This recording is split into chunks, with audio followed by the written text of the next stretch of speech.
ನಮಸ್ಕಾರ ಪ್ರೀತಿಯ ವೀಕ್ಷಕರಿಗೆ, ಹವ್ಯಕ ಪಾಕಶಾಲೆಗೆ ನಿಮಗೆ ಆತ್ಮೀಯವಾದ ಸ್ವಾಗತ. ಹಲಸಿನಕಾಯಿ ಬೀಜವನ್ನು ಉಪಯೋಗಿಸಿಕೊಂಡು ಮಾಡಿದಂತಹ 4 ರೀತಿಯಾದಂತಹ ಕರಿದ ತಿಂಡಿಗಳನ್ನು ನಾನಿಲ್ಲಿ ತೋರಿಸ್ತಾ ಇರೋದು. ಸಂಜೆ ಸ್ನ್ಯಾಕ್ಸ್ ಆಗಿ ನೀವು ಇದನ್ನು ಉಪಯೋಗ ಮಾಡ್ಕೊಳ್ಬೋದು. ಅದೇ ರೀತಿಯಾಗಿ 1 ತಿಂಗಳಿಂದ 2 ತಿಂಗಳ ತನಕ ಸ್ಟೋರ್ ಮಾಡಿ ಇಟ್ಕೊಂಡು ನಾವಿದನ್ನು ತಿನ್ನಬಹುದು.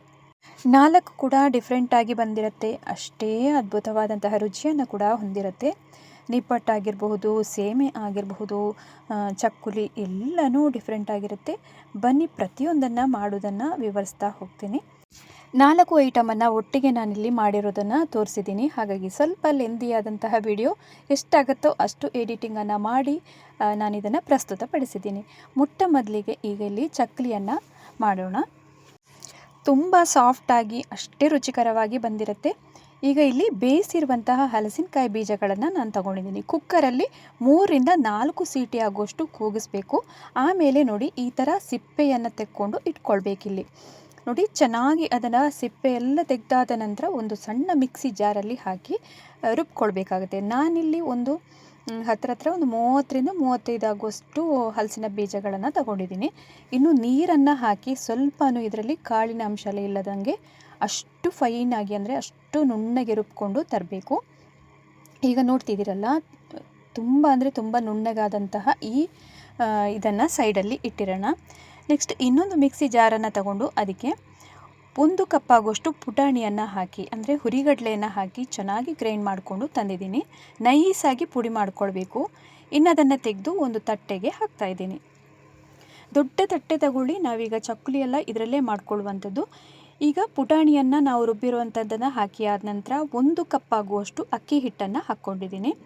ಮತ್ತು ಇದಕ್ಕೆ ಒಂದು ಸಣ್ಣ ನಿಂಬೆಹಣ್ಣು ಗಾತ್ರದ ಬೆಣ್ಣೆಯನ್ನು ಹಾಕ್ಕೊಳ್ಬೇಕು. 1 ಚಮಚ ಆಗುವಷ್ಟು ಅಜ್ವೈನನ್ನು ಹಾಕ್ಕೊಂಡಿದ್ದೀನಿ. 1 ಚಮಚ ಜೀರಿಗೆ ಮತ್ತು ಒಂದು ಸ್ವಲ್ಪ ಅಚ್ಚ ಖಾರದ ಪುಡಿಯನ್ನು ಹಾಕ್ಕೊಳ್ಬೇಕು. ಸ್ವಲ್ಪ ಪುಡಿ ಇಂಗನ್ನು ಕೂಡ ಹಾಕ್ಕೊಂಡಿದ್ದೀನಿ. ನಂತರ ಇದಕ್ಕೆ ಸ್ವಲ್ಪ ರುಚಿಗೆ ತಕ್ಕಷ್ಟು ಉಪ್ಪನ್ನು ಸಹ ಹಾಕ್ಕೊಂಡು ಸರಿಯಾಗಿ ಮಿಕ್ಸ್ ಮಾಡಿಕೊಳ್ಳೋಣ. ಈ ಬೆಣ್ಣೆ ಆಗಿರ್ಬೋದು, ನಾವು ಹಾಕಿರುವಂತಹ ಈ ಮಸಾಲೆ ಎಲ್ಲ ಇದರ ಹುಡಿ ಜೊತೆಗೆ ಹೊಂದ್ಕೊಳ್ಬೇಕು. ಈ ಬೆಣ್ಣೆ ಎಲ್ಲ ನಾವು ಹಾಕಿರ್ತೀವಲ್ಲ, ಅದು ಚೆನ್ನಾಗಿ ಅಂದರೆ ಅಷ್ಟು ಫೈನಾಗಿ ನಾವು ಯಾವ ಥರ ನೋಡಿ ಕೈಯಲ್ಲಿ ಈ ಥರ ಪುಡಿಯನ್ನು ಹೀಗೆ ಮಾಡಿಕೊಂಡು ನಾವು ಉಜ್ಜಿ ಮಾಡೋದ್ರಿಂದ ಅಷ್ಟೇ ಕ್ರಿಸ್ಪಿಯಾಗೂ ಚೆನ್ನಾಗಿ ಮೃದುವಾಗಿ ಬರುತ್ತೆ. ಈಗ ಬೇಯಿಸಿರುವಂತಹ ಹಲಸಿನಕಾಯಿ ಬೀಜದ ಪಲ್ಪ್ ಏನಿದೆ ನೋಡಿ, ಅದನ್ನು ಸ್ವಲ್ಪನೇ ಹಾಕ್ತಾ ಹಿಟ್ಟನ್ನು ಕಲಸ್ಕೊಳ್ಬೇಕು.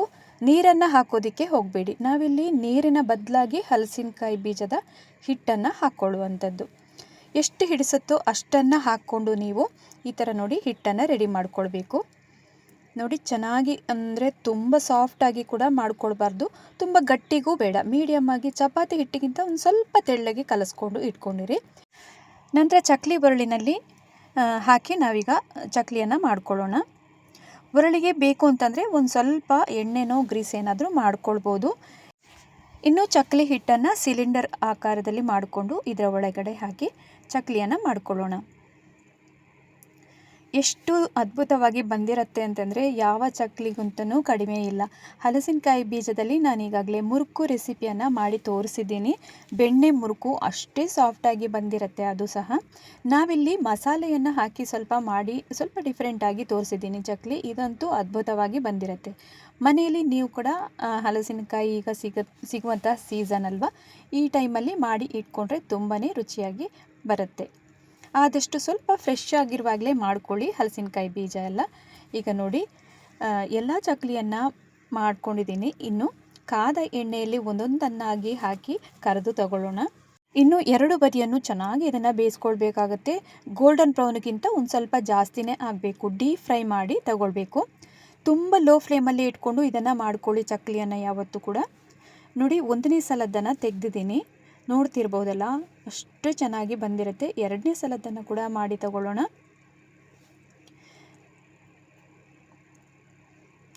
ನೋಡಿ ನಾನು ಈಗಾಗಲೇ ಏನು ಅಂತಂದರೆ ಚಕ್ಕಲಿಯನ್ನೆಲ್ಲ ಮಾಡ್ತಿರ್ಬೇಕಾದ್ರೆ ಜಾಸ್ತಿ ಪ್ರಮಾಣದಲ್ಲಿ ಮಾಡ್ತೀನಿ.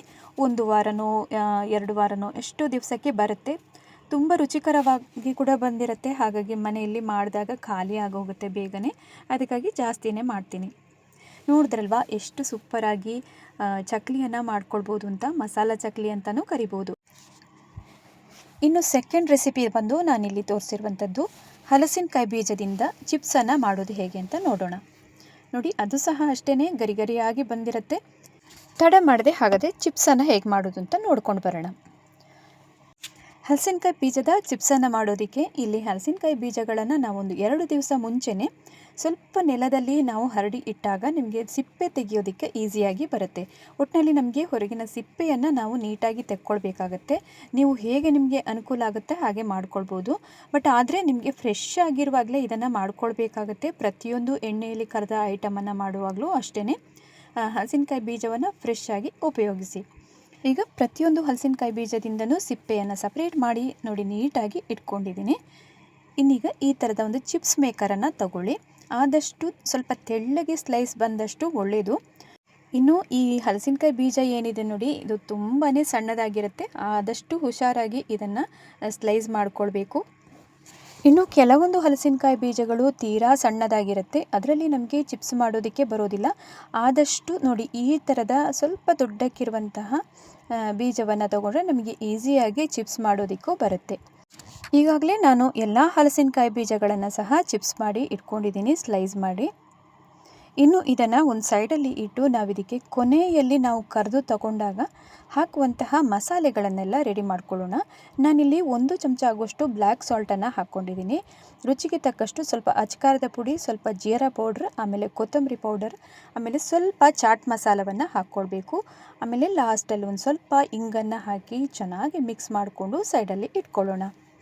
ಇನ್ನು ನಾವು ಚಿಪ್ಸ್ ಎಲ್ಲ ಮಾಡಿ ಕೊನೆಗೆ ನಾವು ಇದನ್ನು ಹೊರಗಡೆ ನಾವು ಕೋಟಿಂಗ್ ಅದು ಚೆನ್ನಾಗಿ ಆಗಬೇಕು. ನಾವೀಗ ಔಟ್ಸೈಡಿಂದ ಲೇಸ್ ಎಲ್ಲ ಏನು ತಂದು ತಿಂತೀವಲ್ಲ, ಅದೇ ಥರನೇ ಇದು ಸಹ ಬರುತ್ತೆ. ಇನ್ನು ಕಾದ ಎಣ್ಣೆಯಲ್ಲಿ ಚಿಪ್ಸನ್ನು ಹಾಕಿ ನಾವು ಕರೆದು ತಗೊಳ್ಳೋಣ. ನಾವಾಗಲೇ ಸ್ಲೈಸ್ ಮಾಡಿ ಇಟ್ಕೊಂಡಿದ್ದೀವಲ್ಲ, ಸ್ವಲ್ಪ ಕಾದಿರಬೇಕು ಎಣ್ಣೆ, ಜಾಸ್ತಿ ತೀರ ಕಾಯೋದು ಬೇಡ. ಇನ್ನು ಮೀಡಿಯಮ್ ಉರಿನಲ್ಲಿ ಇಟ್ಕೊಂಡು ಇದನ್ನು ಹೊಂಬಣ್ಣ ಬರೋ ತನಕ ಕರೆದು ತಗೊಂಡ್ರಾಯಿತು. ಇದು ಸಹ ಅಷ್ಟೇ ರುಚಿಯಲ್ಲಿ ಅದ್ಭುತವಾಗಿ ಬರುತ್ತೆ. ಮಾತ್ರ ಸ್ಲೈಸ್ ಮಾಡುವಾಗ ಒಂದು ಸ್ವಲ್ಪ ಹುಷಾರಾಗಿ ಮಾಡಿಕೊಳ್ಳಿ. ಇನ್ನು ಈ ಹಲಸಿನಕಾಯಿ ಬೀಜದಿಂದ ಮಾಡಿದಂತಹ ಚಿಪ್ಸಿನ ಬಗ್ಗೆ ಹೇಳೋದು ಅಂತಂದರೆ ಅಷ್ಟೇ ಡಿಫ್ರೆಂಟ್ ಆಗಿರುತ್ತೆ ಫ್ರೆಂಡ್ಸ್, ರುಚಿಯಾಗಿ ಕೂಡ ಇರುತ್ತೆ. ನಾವೀಗ ಬಾಳೆಕಾಯಿ ಚಿಪ್ಸನ್ನು ಮಾಡಿದ್ದನ್ನು ತಿಂದೇ ಇರ್ತೀವಿ. ಆಮೇಲೆ ಹಲಸಿನಕಾಯಿ ಚಿಪ್ಸು ಕೂಡ ಅಷ್ಟೇ ಅದ್ಭುತವಾಗಿ ಬರುತ್ತೆ. ಸೋಂಟೆ ಅಂತಲೂ ಕರಿತೀವಿ, ಅದು ಕೂಡ ರುಚಿಯಾಗಿರುತ್ತೆ. ಬಟ್ ಬೀಜದಲ್ಲಿ ಮಾಡಿದಂತಹ ಈ ಚಿಪ್ಸ್ ಏನಿದೆ ನೋಡಿ, ಡಿಫ್ರೆಂಟ್ ಆಗಿರುತ್ತೆ. 1ನೇ ಸಲದನ್ನು ಈಗಾಗಲೇ ತೆಗಿತಾ ಇದ್ದೀನಿ. ಇನ್ನು ಎಣ್ಣೆಯಿಂದ ತೆಗೆದ ತಕ್ಷಣ ನಾವು ಏನು ಮಸಾಲೆಯನ್ನು ಮಾಡಿ ಇಟ್ಕೊಂಡಿದ್ದೀವಲ್ಲ, ಉಪ್ಪಾಗಿರ್ಬೋದು, ಮೆಣಸಿನಕಾಯಿ ಪುಡಿ, ಇವೆಲ್ಲವನ್ನು ಹಾಕಿ ಇಟ್ಟಿರೋದನ್ನು ಇದಕ್ಕೆ ಇಮಿಡಿಯೇಟಾಗಿ ಹಾಕಿ ನಾವು ತೆಗಿಬೇಕಾಗತ್ತೆ. ಅದಕ್ಕಾಗಿ ನಾನೊಂದು ದೊಡ್ಡ ಪಾತ್ರೆಗೆ ನಾನೀಗ ಹುರಿದಿಟ್ಟಂತಹ ಈ ಚಿಪ್ಸನ್ನು ಹಾಕ್ಕೊಂಡು ಸ್ವಲ್ಪ ಮಸಾಲೆಯನ್ನು ನಾನೀಗ ಹಾಕ್ತಾಯಿದ್ದೀನಿ ಮೇಲಿಂದ. ಇನ್ನು ನೋಡಿ, ಪಾತ್ರೆಯನ್ನು ಹೀಗೆ ಮೇಲೆ ಮೇಲೆ ಹಾರಿಸ್ಬೇಕು. ಆವಾಗ ಏನಾಗುತ್ತೆ ಅಂದರೆ ಚೆನ್ನಾಗಿ ಕೋಟಿಂಗ್ ಆಗುತ್ತೆ ಪ್ರತಿಯೊಂದು ಚಿಪ್ಸಿಗೂ ಕೂಡ. ಇದು ಈ ಥರ ನೀವು ಮಾಡೋದ್ರಿಂದ ನಾವು ಅಂಗಡಿಗಳಲ್ಲಿ ಲೇಸ್ ಎಲ್ಲ ಯಾವ ಥರಲ್ಲಿ ಸಿಗುತ್ತೆ ನೋಡಿ, ಅದೇ ಥರನೇ ಟೇಸ್ಟ್ ಇದು ಕೂಡ ಬರುತ್ತೆ. ಈಗಾಗಲೇ 1ನೇ ಸಲದನ್ನು ಚೆನ್ನಾಗಿ ಮಸಾಲೆಯಲ್ಲೆಲ್ಲ ಮಿಕ್ಸ್ ಮಾಡಿ ತೋರಿಸ್ತಾ ಇದ್ದೀನಿ. ನಂತರ 2ನೇ ಸಲದನ್ನು ಕೂಡ ಅದೇ ರೀತಿಯಾಗಿ ತೆಗೆದು ಅದಕ್ಕೂ ಕೂಡ ಮಸಾಲೆಯನ್ನು ಹಾಕಿ ಇಟ್ಕೊಂಡಿರಿ. ನೋಡಿದ್ರಲ್ಲ ಫ್ರೆಂಡ್ಸ್, ತುಂಬಾ ರುಚಿಕರವಾಗಿ ಬಂದಿರುವಂತಹ ಈ ಹಲಸಿನಕಾಯಿ ಚಿಪ್ಸನ್ನು ನೀವು ಕೂಡ ಮನೆಯಲ್ಲಿ ಟ್ರೈ ಮಾಡಿ ನೋಡಿ. ಇನ್ನು ಎಕ್ಸ್ಟ್ರಾ ಮಸಾಲೆಗಳನ್ನೆಲ್ಲ ಹಾಕಿ ನಾವು ಮಾಡಿರೋದ್ರಿಂದ ಅಷ್ಟೇ ಅದ್ಭುತವಾಗಿ ಕೂಡ ರುಚಿ ಬಂದಿರುತ್ತೆ. ಮಕ್ಕಳಿಂದ ಹಿಡಿದು ಎಲ್ಲರೂ ಇಷ್ಟಪಡ್ತಾರೆ. ಹಲಸಿನಕಾಯಿ ಬೀಜವನ್ನು ಬಿಸಾಕದೆ ಈ ಥರದ ಹೊಸ ಹೊಸ ರೆಸಿಪಿಗಳನ್ನು ಮಾಡಿ ನೋಡಿ ಅಂತ ಹೇಳ್ತಾ ಇದ್ದೀನಿ. ಇನ್ನು 3ನೇ ರೆಸಿಪಿ ಬಂದು ನಾನಿಲ್ಲಿ ತೋರಿಸಿರುವಂಥದ್ದು ಹಲಸಿನಕಾಯಿ ಬೀಜದ ನಿಪ್ಪಟ್ಟು. ಅದು ಕೂಡ ಡಿಫ್ರೆಂಟಾಗಿ ಅಷ್ಟೇ ಅದ್ಭುತವಾದ ರುಚಿಯನ್ನು ಹೊಂದಿರುತ್ತೆ. ಬನ್ನಿ ಮಾಡೋ ವಿಧಾನವನ್ನು ನೋಡೋಣ. ಇಲ್ಲಿ ಮೊದಲಿಗೆ ನಾನು ಕುಕ್ಕರಲ್ಲಿ ಬೇಯಿಸಿದಂತಹ ಹಲಸಿನಕಾಯಿ ಬೀಜಗಳನ್ನು ಸಿಪ್ಪೆಯನ್ನು ತೆಗೆದು ಇಟ್ಕೊಳ್ತಾ ಇದ್ದೀನಿ. ಒಂದು 3ರಿಂದ 4 ಸೀಟಿ ಆದರೂ ಕೂಗಿಸ್ಬೇಕಾಗತ್ತೆ, ಚೆನ್ನಾಗಿ ಬೇಯಬೇಕಿದು.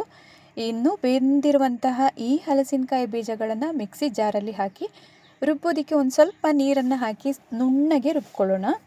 ತುಂಬ ಅಂದರೆ ತುಂಬ ಫೈನಾಗಿ ರುಬ್ಕೊಳ್ಬೇಕು, ಅದೊಂದು ನೆನಪಲ್ಲಿರಬೇಕಾಗತ್ತೆ. ಪ್ರತಿಯೊಂದು ಐಟಮ್ ಮಾಡುವಾಗಲೂ ಅಷ್ಟೇ, ಒಂದು ಸ್ವಲ್ಪನೂ ಅದರಲ್ಲಿ ಕಾಳಿನ ಅಂಶ ಎಲ್ಲ ಇಲ್ಲದಂತೆ ನೋಡ್ಕೊಳ್ಬೇಕಾಗತ್ತೆ. ಈಗ ನಾನು ತೋರಿಸ್ತಾ ಇದ್ದೀನಲ್ಲ, ಚೆನ್ನಾಗಿ ರುಬ್ಕೊಂಡಂತಹ ಈ ಮಿಶ್ರಣವನ್ನು ತೆಗೆದು ಒಂದು ತಟ್ಟೆಗೆ ಹಾಕಿ ಇಟ್ಟಿರೋಣ.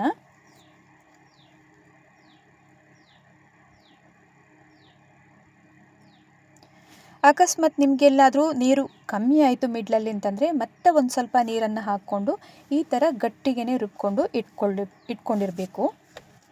ಈಗ ಅದೊಂದು ಸೈಡಲ್ಲಿ ಇರಲಿ. ನಂತರ ನಿಪ್ಪಟ್ಟು ಮಾಡೋದಕ್ಕೆ 1 ಕಪ್ ಆಗುವಷ್ಟು ಅಕ್ಕಿ ಹಿಟ್ಟನ್ನು ಇಲ್ಲಿ ಹಾಕ್ಕೊಂಡಿದ್ದೀನಿ. ನಂತರ 2 ಚಮಚ ಆಗುವಷ್ಟು ಕಡಲೆ ಹಿಟ್ಟನ್ನು ಹಾಕ್ಕೊಳ್ಬೇಕು. ಇನ್ನೂ ರುಚಿಗೆ ತಕ್ಕಷ್ಟು ಉಪ್ಪನ್ನು ಇಲ್ಲಿ ಸೇರಿಸ್ತಾ ಇದ್ದೀನಿ. ಇನ್ನೊಂದು 2 ಚಮಚ ಆಗುವಷ್ಟು ಶೇಂಗಾವನ್ನು ಈ ಥರ ಕುಟಾಣಿಯಲ್ಲಿ ಕುಟ್ಟಿ ನೋಡಿ, ಈ ಥರ ಅಷ್ಟೇ ತರಿಯಾಗಿ ಮಾಡ್ಕೊಳ್ಬೇಕು. ಚೆನ್ನಾಗಿರುತ್ತೆ ಟೇಸ್ಟ್ ಬಾಯಿಗೆ ಸಿಕ್ಕಿದಾಗ. ಈಗ ಅದನ್ನು ಸಹ ಹಾಕ್ಕೊಂಡಾದ ನಂತರ ಇಲ್ಲಿ ಹುರಿಗಡಲೆಯನ್ನು ಕೂಡ ಈ ಥರ ಕುಟಾಣಿಯಲ್ಲಿ ಹಾಕಿ ಕುಟ್ಟಿ ಸೇರಿಸ್ತಾ ಇದ್ದೀನಿ. ಇವು 2 ಐಟಮನ್ನು ಕೂಡ ತುಂಬ ನುಣ್ಣಗೆ ಅಂದರೆ ಅಷ್ಟು ತರಿಯಾಗಿ ಇರಬೇಕು, ನುಣ್ಣಗೆ ಮಾಡಬಾರ್ದು. ನೆಕ್ಸ್ಟ್ ಈಗ ರುಚಿಗೆ ತಕ್ಕಷ್ಟು ಅಚ್ಚಕಾರದ ಪುಡಿಯನ್ನು ಇಲ್ಲಿ ಸೇರಿಸ್ತಾ ಇದ್ದೀನಿ. ಮತ್ತು ಒಂದು ಸ್ವಲ್ಪ ಪುಡಿ ಇಂಗನ್ನು ಹಾಕ್ಕೊಳ್ಬೇಕು. ಆಮೇಲೆ ಬಿಳಿ ಎಳ್ಳಾದ್ರಾಗ್ಬೋದು, ಕಪ್ಪು ಎಳ್ಳಾದ್ರಾಗ್ಬೋದು, ಯಾವುದನ್ನಾದರೂ 1 ಚಮಚವಷ್ಟು ಹಾಕಿ ಇನ್ನು ಸ್ವಲ್ಪ ತುಪ್ಪವನ್ನು ಇಲ್ಲಿ ಆ್ಯಡ್ ಮಾಡ್ಕೊಳ್ಬೇಕಾಗತ್ತೆ. ಇಲ್ಲಿ ತೋರಿಸಿರುವಂತಹ ಈ ಮೆಜರ್ಮೆಂಟಿಗೆ 2 ಚಮಚ ಆಗುವಷ್ಟು ತುಪ್ಪವನ್ನು ಇಲ್ಲಿ ಬಳಕೆ ಮಾಡ್ತಾ ಇದ್ದೀನಿ. ಇನ್ನು ಚೆನ್ನಾಗಿ ಇದನ್ನು ಮಿಕ್ಸ್ ಮಾಡ್ಕೊಳ್ಳೋಣ. ಪ್ರತಿಯೊಂದು ಮಸಾಲೆ ಆಗಿರಬಹುದು, ಹಾಕಿರುವಂತಹ ಎಲ್ಲ ಐಟಮ್ ಸಹ ಚೆನ್ನಾಗಿ ಮಿಕ್ಸ್ ಆಗಬೇಕು. ನೀವು ಯಾವ ಥರ ಮಿಕ್ಸ್ ಮಾಡ್ತೀರೋ ಅಷ್ಟೇ ಗರಿಯಾಗಿ ನಿಪ್ಪಟ್ಟು ಕೂಡ ಬರುತ್ತೆ. ಇನ್ನೀಗ ಸರಿಯಾಗಿ ಮಿಕ್ಸ್ ಮಾಡಿ ಆದ ನಂತರ ಇಲ್ಲಿ ಕೊನೆಯದಾಗಿ ಸ್ವಲ್ಪ ಸಣ್ಣದಾಗಿ ಹೆಚ್ಚಿರುವಂತಹ ಕೊತ್ತಂಬರಿ ಸೊಪ್ಪು ಮತ್ತು ಕರಿಬೇವು ಸೊಪ್ಪನ್ನು ಇಲ್ಲಿ ಹಾಕ್ಕೊಳ್ಬೇಕು. ಇನ್ನು ಕರಿಬೇವು ಸೊಪ್ಪು ಆಗಿರ್ಬೋದು, ಕೊತ್ತಂಬರಿ ಸೊಪ್ಪು ಇವೆಲ್ಲ ಚೆನ್ನಾಗಿ ಮಿಕ್ಸ್ ಆಗಬೇಕು. ಇನ್ನು ಇದಕ್ಕೆ ನಾವು ಆಗಲೇ ರುಬ್ಬಿ ಇಟ್ಟಂತಹ ಹಲಸಿನಕಾಯಿ ಬೀಜದ ಪಲ್ಪ್ ಏನಿದೆ ನೋಡಿ, ಅದನ್ನು ಸ್ವಲ್ಪನೇ ಹಾಕಿ ಮಿಕ್ಸ್ ಮಾಡ್ತಾ ಬನ್ನಿ. ಚಪಾತಿ ಹಿಟ್ಟಿನ ಹದಕ್ಕೆ ನಾವು ಇದನ್ನು ಕಲಸಿ ಇಟ್ಕೊಳ್ಬೇಕಾಗತ್ತೆ. ಎಷ್ಟು ಬೇಕೋ ಅಷ್ಟು ನೋಡಿಕೊಂಡು ಹಾಕ್ಕೊಳ್ಳಿ. ಒಮ್ಮೆಲೆ ಹಿಟ್ಟನ್ನು ಕೂಡ ಹಾಕೋದಕ್ಕೆ ಹೋಗಬೇಡಿ. ಪ್ರತಿಯೊಂದಕ್ಕೂ ಅಷ್ಟೇ ನಾವಿಲ್ಲಿ ನೀರಿನ ಬಳಕೆಯ ಬದಲಾಗಿ ನಾವಿಲ್ಲಿ ಹಲಸಿನಕಾಯಿ ಬೀಜದ ಪಲ್ಪನ್ನು ಸೇರಿಸುವಂಥದ್ದು. ಈಗಾಗಲೇ ನಿಪ್ಪಟ್ಟಿಗೆ ಹಿಟ್ಟನ್ನು ರೆಡಿ ಮಾಡ್ಕೊಂಡಿದ್ದೀನಿ. ಇನ್ನು ಸಣ್ಣ ಬಾಲ್ಸ್ ಆಗಿ ಮಾಡಿ ಇಟ್ಕೊಳ್ಳೋಣ. ಪ್ರತಿಯೊಂದನ್ನು ಸಹ ಇಟ್ಕೊಳ್ಬೇಕು. ಮತ್ತು ನಾವು ನಿಪ್ಪಟ್ಟನ್ನು ಶೀಟಲ್ಲಿ ಹಾಕಿ ತಟ್ಟಿ ಎಣ್ಣೆಗೆ ಬಿಟ್ಟರೆ ಆಯಿತು. ಇದು ಸಹ ಅಷ್ಟೇ ಡಿಫ್ರೆಂಟಾಗಿ ಬರುತ್ತೆ ಫ್ರೆಂಡ್ಸ್. ನೀವು ಕೂಡ ಮನೆಯಲ್ಲಿ ಇದನ್ನು ಮಾಡಿ ನೋಡಿ.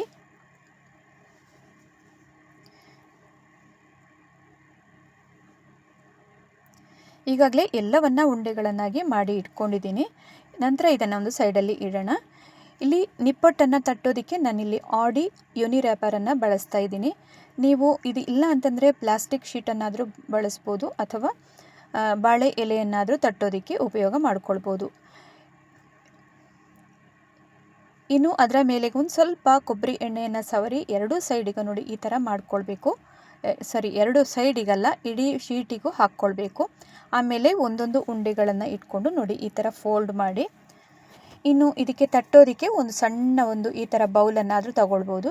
ಇಟ್ಕೊಂಡು ನೋಡಿ ಮೇಲಿಂದ ಈ ಥರ ಒತ್ತಿಬಿಟ್ಟು ತೆಗಿಬೇಕಾಗತ್ತೆ. ತುಂಬ ತೆಳ್ಳಗೆ ಮಾಡೋದಕ್ಕೆ ಹೋಗೋದು ಬೇಡ, ಸ್ವಲ್ಪ ದಪ್ಪಕ್ಕೆ ಇಡಬೇಕಾಗತ್ತೆ. ಮದ್ದೂರು ವಡೆ ಎಲ್ಲ ನಾವು ಯಾವ ಥರ ಮಾಡ್ತೀವಲ್ಲ ಅದೇ ಥರನೇ ಇದನ್ನು ಸಹ ಮಾಡೋದು. ಇನ್ನು ಕಾದ ಎಣ್ಣೆಯಲ್ಲಿ ಒಂದೊಂದಾಗಿ ಕರೆದು ತಗೊಳ್ಳೋಣ. ಈಗ ಇನ್ನೊಂದನ್ನು ಸಹ ಮಾಡೋದನ್ನು ತೋರಿಸ್ತಾ ಇದ್ದೀನಿ ನೋಡಿ. ಒಂದು ಉಂಡೆಯನ್ನು ಇಟ್ಕೊಂಡು ಈ ಥರ ಶೀಟನ್ನು ಫೋಲ್ಡ್ ಮಾಡಿ ಹೀಗೆ ಒತ್ತಿದ್ರೆ ಆಯಿತು.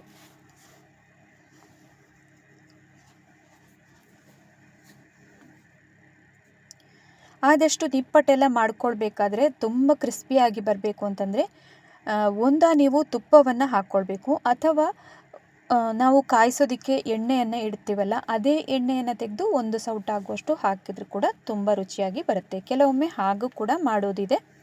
ನೀವು ಯಾವುದು ಬೇಕೋ ಅದರಲ್ಲಿ ನೀವು ಆಯ್ಕೆ ಮಾಡ್ಕೊಳ್ಬೋದು. ಈಗ ಕಾದ ಎಣ್ಣೆಯಲ್ಲಿ ಒಂದೊಂದೇ ನಿಪ್ಪಟ್ಟನ್ನು ಹಾಕಿ ಕರೆದು ತಗೊಳ್ಳೋಣ. ಒಮ್ಮೆಲೆ ಹಾಕಬೇಕಾದ್ರೆ ಒಂದು 3ರಿಂದ 4 ಆದರೂ ಹಾಕ್ಕೊಳ್ಬೋದು. ಇನ್ನು ಹಾಕಿದ ತಕ್ಷಣವೇ ಇದನ್ನು ಸೌಟನ್ನು ಹಾಕಿ ಮಗುಚೋದಕ್ಕೆ ಹೋಗಬೇಡಿ. ಒಂದು ಸ್ವಲ್ಪ 2 ನಿಮಿಷದಿಂದ 3 ನಿಮಿಷಗಳ ಕಾಲ ಹಾಗೇ ಬಿಡಬೇಕು. ಇನ್ನು ತುಂಬ ಕಡಿಮೆ ಉರಿಯಲ್ಲೇ ಇದನ್ನು ಕರೆದು ತಗೊಳ್ಬೇಕಾಗತ್ತೆ. ಯಾವುದೇ ಕಾರಣಕ್ಕೂ ಪ್ರತಿಯೊಂದು ಡೀಪ್ ಫ್ರೈ ಮಾಡುವಾಗಲೂ ಅಷ್ಟೇ ತುಂಬ ಕೇರ್ಫುಲ್ ಆಗಿರಬೇಕು. ಟೆಂಪರೇಚರನ್ನು ಜಾಸ್ತಿ ಮಾಡೋದಕ್ಕೆ ಹೋಗಬಾರ್ದು, ಒಮ್ಮೆಲೆ ಅದು ಸೀದು ಹೋಗುತ್ತೆ. ಈಗಾಗಲೇ ನಿಪ್ಪಟ್ಟನ್ನು ಡೀಪ್ ಫ್ರೈ ಮಾಡಿ ತಗೊಂಡಿದ್ದೀನಿ. ನಿಮಗೆ ಹೇಗಾಗುತ್ತೆ ಅಂತ ಇದು ಗೊತ್ತಾಗುತ್ತೆ ಅಂತಂದರೆ ಕ್ರಿಸ್ಪಿಯಾದಂತಹ ಸೌಂಡ್ ಕೂಡ ಒಂದು ಬರುತ್ತೆ. ಆಮೇಲೆ ಇದು ನಿಮಗೆ ನೊರೆಯೆಲ್ಲ ನಿಲ್ಲತ್ತೆ. ಅಷ್ಟು ಟೈಮು ನಾವು ಇದನ್ನು ಹುರಿದು ತಗೊಳ್ಬೇಕಾಗತ್ತೆ. ನೋಡಿದ್ರಲ್ವಾ ಎಷ್ಟು ಕ್ರಿಸ್ಪಿಯಾದಂತಹ ನಿಪ್ಪಟ್ಟು ಕೂಡ ರೆಡಿ ಆಯಿತು ಅಂತ. ತುಂಬಾ ರುಚಿಕರವಾಗಿ ಬಂದಿರುತ್ತೆ ಫ್ರೆಂಡ್ಸ್. ನೀವು ಕೂಡ ಮನೆಯಲ್ಲಿ ಇದೇ ರೀತಿಯಾಗಿ ಟ್ರೈ ಮಾಡಿ ನೋಡ್ತೀರಿ ಅಂತ ಅಂದ್ಕೊಂಡಿದ್ದೀನಿ. ಇನ್ನು ಲಾಸ್ಟ್ ಒಂದು ರೆಸಿಪಿ ಬಂದು ಇದು ಸೇವನ್ನು ಮಾಡೋದು ಹೇಗೆ ಅಂತ. ಈ ಹಲಸಿನಕಾಯಿ ಬೀಜವನ್ನು ಉಪಯೋಗಿಸ್ಕೊಂಡು ಸೇವನ್ನು ಕೂಡ ತುಂಬಾ ಅದ್ಭುತವಾಗಿ ಮಾಡ್ಕೊಳ್ಬೋದು.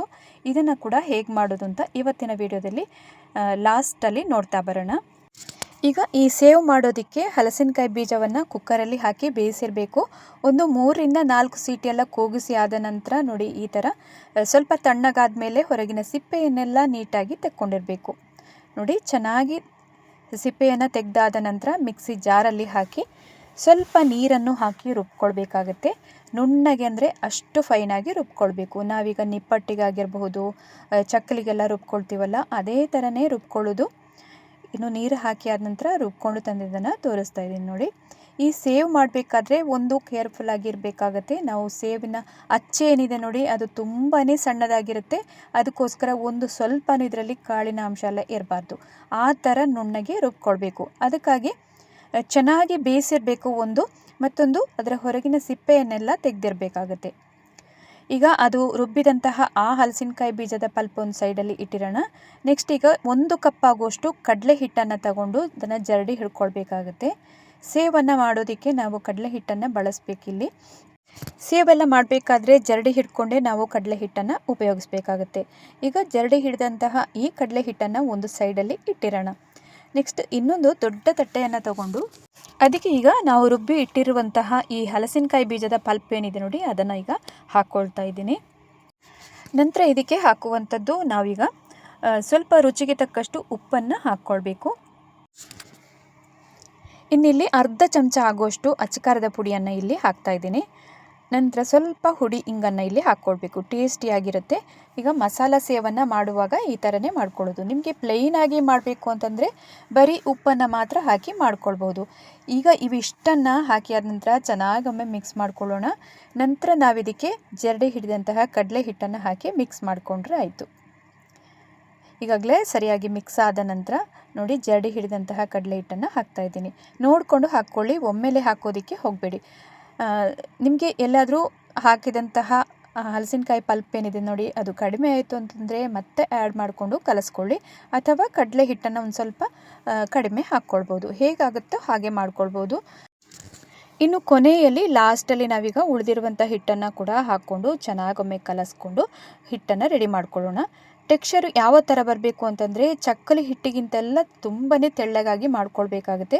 ಸೇವ್ ಅಂತ ಮಾಡ್ಕೊಳ್ಬೇಕಾದ್ರೆ ವಿಪರೀತ ನಾವು ಗಟ್ಟಿ ಮಾಡೋದಕ್ಕೆ ಹೋಗಬಾರ್ದು. ನೋಡಿ ಈ ಥರದ ಕನ್ಸಿಸ್ಟೆನ್ಸಿಯಲ್ಲಿ ಇರಬೇಕಾಗುತ್ತೆ ಹಿಟ್ಟು. ನಂತರ ಈಗ ಇಲ್ಲಿ ಸೇವ್ ಮಾಡುವಂತಹ ಅಚ್ಚನ್ನು ತೋರಿಸ್ತಾ ಇದ್ದೀನಿ. ತೀರ ಸಣ್ಣದಾಗಿರುವಂತಹ ಹೋಲ್ ಬರುತ್ತೆ ನೋಡಿ, ಅದನ್ನು ಇದಕ್ಕೆ ಬಳಕೆ ಮಾಡೋದಕ್ಕೆ ಹೋಗಬೇಡಿ. ಅಕಸ್ಮಾತ್ ನಿಮಗೆಲ್ಲಾದರೂ ಇದು ಕಾಳೆಲ್ಲ ಇತ್ತು ಅಂತಂದರೆ ಹಲಸಿನಕಾಯಿ ಬೀಜದ್ದು ಅದೆಲ್ಲ ಫುಲ್ ಬ್ಲಾಕ್ ಆಗಿ ಹೋಗುತ್ತೆ. ಅದಕ್ಕೋಸ್ಕರ ಮೀಡಿಯಮ್ ಸೈಜಲ್ಲಿ ಇರುವಂತಹ ಈ ಸೇವನ್ನ ಅಚ್ಚನ್ನು ನೀವು ಇದಕ್ಕೆ ಬಳಕೆ ಮಾಡಿಕೊಳ್ಳಿ. ಈಗ